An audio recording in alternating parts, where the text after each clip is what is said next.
it's Dr. Rios with Sleepless and Nola.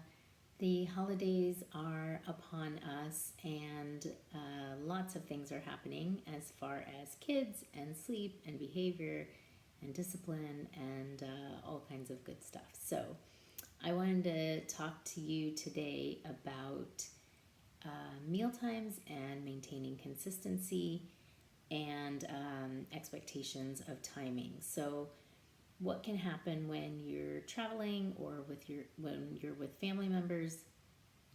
Meal times can be really erratic and inconsistent, and that can be troublesome for a toddler who expects things at certain times. Even though they don't know what time it is, they know when their body is hungry, and if it's used to eating lunch every day at 11, he's going to be hungry at 11.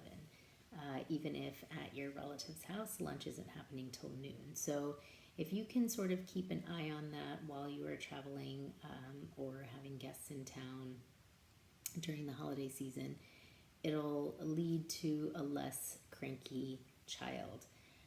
We were traveling actually with some friends, and it was funny because our friends were like, "You're always shoving food in your kids' faces. They're old enough. They should know when they're hungry or when they're not hungry." And I said, yes, normally when we're home, they do know when it's mealtime, and we're serving meals when it's mealtime and not any other times. But when we're traveling, I am always doing a preemptive strike, so to speak. So if I know that we're going to be getting on a bus and traveling to a new location,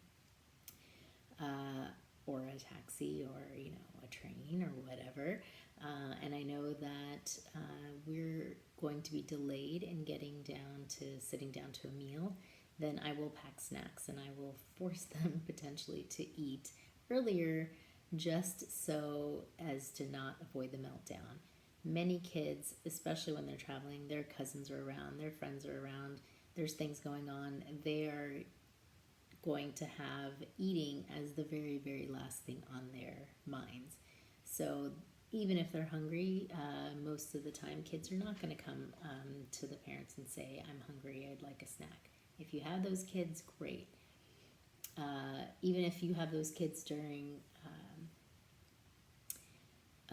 your normal days at home, then great. But a lot of times on vacation, kids will not do that. So in order to avoid a child who is hungry because you've missed their mealtime, try to plan that ahead of time and give them snacks if you know that mealtime is going to be delayed, or if you know that mealtime is not going to happen as scheduled, or it's not going to be things that they may eat readily.